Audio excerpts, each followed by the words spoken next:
¿Por qué algunas culturas avanzan y otras no? ¿Realmente podemos hablar de avance cultural o de movilidad cultural? Bueno, el libro Move Up, los autores nos presentan una hipótesis interesante y nos dicen que la cultura, en tanto estrategia de supervivencia, nos puede ayudar a ampliar las posibilidades de movilidad social. Y hoy vamos a reseñar este libro. Pero antes, quisiera agradecer a los que nos han apoyado en el proyecto de Antropología y otras tonterías y también dar un pequeño anuncio. Quizás este video ya lo hayan visto algunos en la página de la Nota Sociológica, donde también subimos contenido. Sin embargo, ahora vamos a focalizar todo el contenido solamente en una página y en un solo canal. En este caso lo vamos a centrar un poquito más en Antropología y otras tonterías, porque el otro canal estaba teniendo algunos problemas. Así dividiremos las secciones en Tabú, que es el podcast, que trataremos de subirlo con más regularidad, Antropología, donde haremos reseñas de libros, y Bricolage, donde estaremos subiendo contenido random. Ahora sí, vayamos a la reseña de este libro.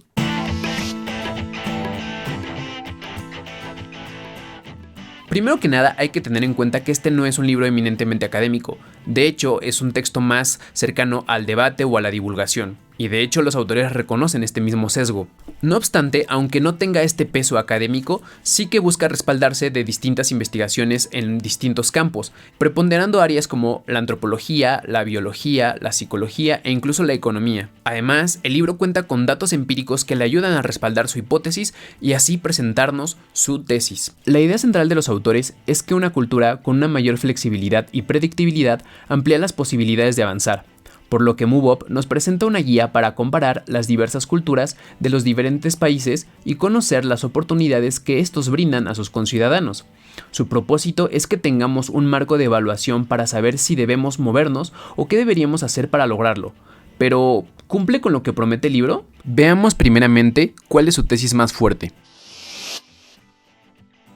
Como ya lo había dicho, el libro Move Up se nutre de distintas fuentes y a partir del modelo del cerebro triúnico del neurocientífico Paul MacLean, el libro nos presenta un cerebro reptil, el límbico y el córtex. El primero es el instintivo y este, nos advierten los autores, siempre gana. El segundo es el emocional y la memoria, es decir, como esta background de conocimientos que nos ayudan precisamente a cumplir estas necesidades más instintivas. Y el tercero es el abstracto, algo que va a ayudar a que estas necesidades, una vez que se cumplan, se conviertan en algo placentero. Esto podría considerarse un reduccionismo, pero los propios autores reconocen que el mapa no es el territorio. Esto para entender que el cerebro humano es más complejo de lo que nos presentan, pero agregan, y yo estaría de acuerdo con ellos, que sin los mapas nos perdemos. Podemos decir que los mapas son una forma de reducir complejidad y por ello mismo somos capaces de entender dónde estamos. Como dice el antropólogo Dan Sperber en el libro Explicar la cultura, un enfoque naturalista, las reducciones auténticas son grandes logros científicos. La reducción es en principio una posibilidad. Pero volviendo a la premisa central del libro, el cerebro triúnico nos ayuda a comprender que como especie tenemos necesidades básicas o instintivas, a las cuales les damos soluciones culturales y hacemos que tales soluciones sea algo deseable o placentero. Pensemos por ejemplo en comer.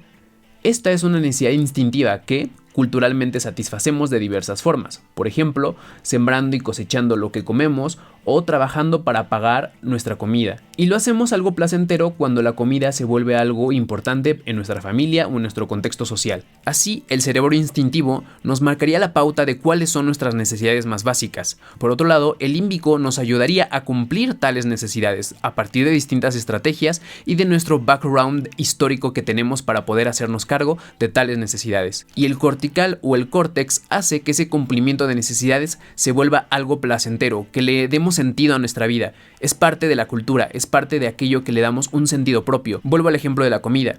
Podemos encontrar estrategias adaptativas para comer, trabajar, sembrar, cosechar, diferentes formas. Sin embargo, el que podamos convertir eso en algo placentero es algo que corresponde al córtex.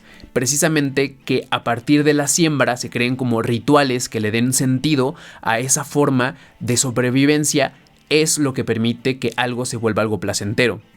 Que haya algún ritual en la mesa, que haya alguna forma en la cual convivamos en familia y que eso lo vuelva algo placentero, es precisamente la función del córtex. Básicamente darle sentido, un mayor grado de abstracción a un mundo al cual nos adaptamos biológica y culturalmente. Para los autores, La cultura que logra que las necesidades básicas sean resueltas y además las vuelve algo placenteras es una cultura con mayor movilidad cultural. Es decir, cuando las culturas entienden al cerebro instintivo y utilizan el córtex para volver tales necesidades algo deseable, hay más probabilidades de prosperar o lo que ellos denominan avanzar. Y esto se logra principalmente siendo flexibles, ya que las viejas soluciones y nuevos problemas pueden acarrear una cristalización cultural.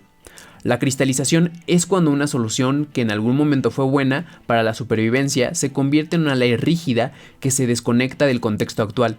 Esta se vuelve una forma de evitar la movilidad cultural y puede llevar a la propia cultura a un fin. La idea central es, con una adaptación dinámica es más fácil avanzar.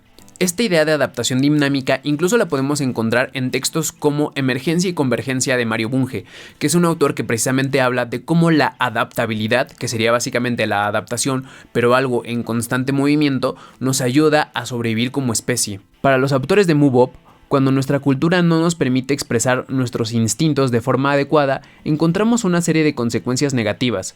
Así, por ejemplo, una cultura represiva nos lleva a la depresión, a la frustración y a la desesperanza, mientras que una cultura expresiva nos lleva a la expresión, al placer y a la esperanza. El libro considera que no hay que perder de vista 4 puntos claves para poder avanzar culturalmente: supervivencia, sexualidad, seguridad y autorrealización. Si podemos lograr estos 4 puntos en común, considera los autores, vamos a poder avanzar. Es decir, si podemos sobrevivir con una buena alimentación, la sexualidad, es decir, poder disfrutar de manera placentera las necesidades reproductivas, y también tenemos la seguridad, un techo, pero no solamente tener esas necesidades básicas, sino que sea algo placentero, algo que nos permita un grado de autorrealización que entonces sí nos lleve a esto que denominan los autores como avanzar. Si lo pensáramos en ejemplos muy concretos, sería una buena alimentación, que existe equidad de género, que haya una buena economía y que todo eso se viva de forma satisfactoria. Todo esto sin que haya una sola forma de hacerlo o una especie de universalismo cultural, pues cada cultura, reconocen los autores, tendrá diferentes mecanismos para lograr satisfacer sus necesidades. En este sentido, se nota que el libro toma en cuenta ideas como el relativismo cultural de la antropología, en donde se acepta que hay diversos caminos para llegar a cumplir sus propias metas internas. En esta primera parte de su tesis, el libro concluye que las culturas pueden aceptar o castigar su biología, es decir, negar o aceptar sus necesidades instintivas o básicas, y esto a su vez tendrá consecuencias sobre nuestro movimiento. Incluso alguna de las tesis que aquí nos plantean uno la podría encontrar en textos más serios. Ya les había mencionado el de Emergencia y Convergencia de Mario Bunge, y otro también es Materia y Mente del propio Mario Bunge, donde precisamente nos hablan de tanto de la adaptabilidad como de las bases materiales de la sociedad.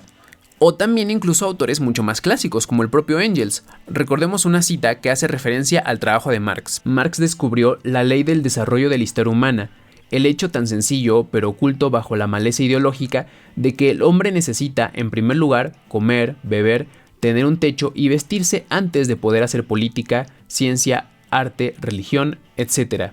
Que, por tanto, la producción de los medios de vida inmediatos, materiales y, por consiguiente, la correspondiente fase económica de desarrollo de un pueblo o de una época es la base a partir de la cual se han desarrollado las instituciones políticas, las concepciones jurídicas y las ideas artísticas, e incluso las ideas religiosas de los hombres, con arreglo a la cual deben, por tanto, explicarse y no al revés. En el caso del texto de Materia y Mente, una de las citas que a mí personalmente me ayudan a ilustrar toda esta idea que he venido desarrollando es la siguiente. El materialismo histórico propuesto originalmente por Marx y Engels es la ontología social y filosofía de la historia, según la cual los primeros motores de la sociedad son las necesidades biológicas y el interés económico en lugar de las ideas. Todo investigador de la sociedad que comience preguntando cómo se ganan la vida las personas, en lugar de cuáles son sus creencias, ceremonias y orden político, cumplen los requisitos para ser considerado un materialista. Así, como podemos ver, estas ideas de las necesidades básicas, que si bien es cierto se complementan muy bien con la neurociencia, que es parte del background teórico que retoma este libro, uno lo puede contrastar o lo puede comparar con los textos más clásicos de los materialistas o también los autores más contemporáneos como el propio Mario Bunge, en los textos que ya mencioné. No obstante, el libro de Move Up tiene un problema, y ahora vamos a ver su tesis más débil. Ahora bien, ¿cómo lograr esto? El texto nos da una hipótesis bastante interesante de cómo las necesidades biológicas y materiales deben de cumplirse y convertirse en algo placentero para poder avanzar.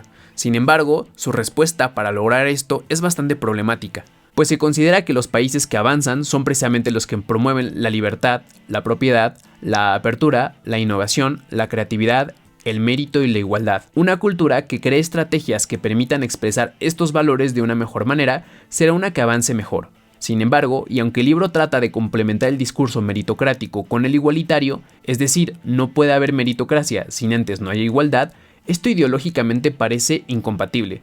Pensemos en lo que dice Thomas Piketty en el libro Ideología y Capital.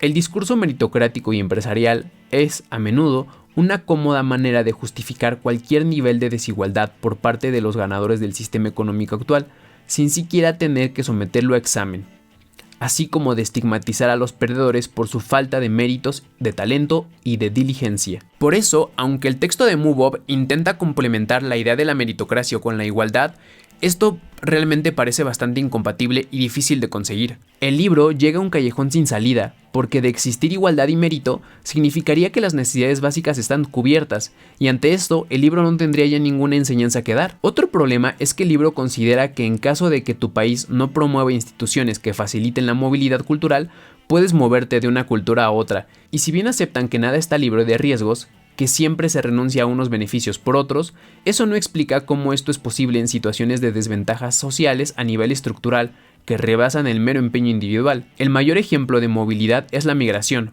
pero eso no resuelve en sí los problemas, sino que crea otros como los refugiados. También hay que tener en cuenta la diferencia entre la movilidad social y la movilidad cultural. Por un lado, los estudios sobre la movilidad social demuestran que las posibilidades de que una persona ascienda a su escala social son muy limitadas.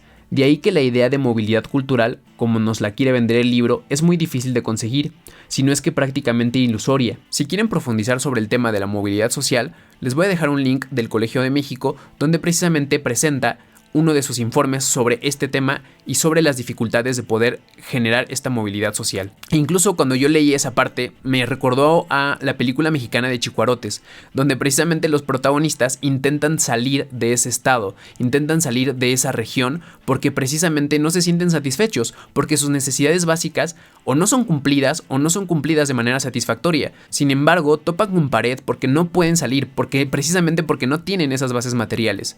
Entonces, ya sea con la película de Chicuarotes o bien yéndose a los informes de instituciones de prestigio como el Colmex, podemos entender que este tema de la movilidad social no es tan fácil como nos las plantean, y esta idea de moverse de una cultura a otra es precisamente un problema estructural que no puede solucionarse solamente aspirando a irte a un lado o al otro. Aunque reconozco que en la primera parte del texto gana en profundidad porque se apoya en muchos datos, su tesis principal, o sea, es decir, la tesis original de los autores, no termina realmente por responder cabalmente a lo que se está queriendo hacer o a lo que se está queriendo exponer. Incluso cuando leía el libro como que tenía como distintas notitas que iba como señalando porque me parecían bastante interesantes, pero a lo largo que va avanzando el texto ya casi no hago notas porque me parece que sus premisas son demasiado laxas, me parece que no hay una profundidad o un análisis serio, aunque si bien es cierto que tiene como datos empíricos que le ayudan a entender esto, se queda solamente en la superficie y no logra realmente adentrarse a los temas que estructuralmente subyacen a la imposibilidad de la movilidad social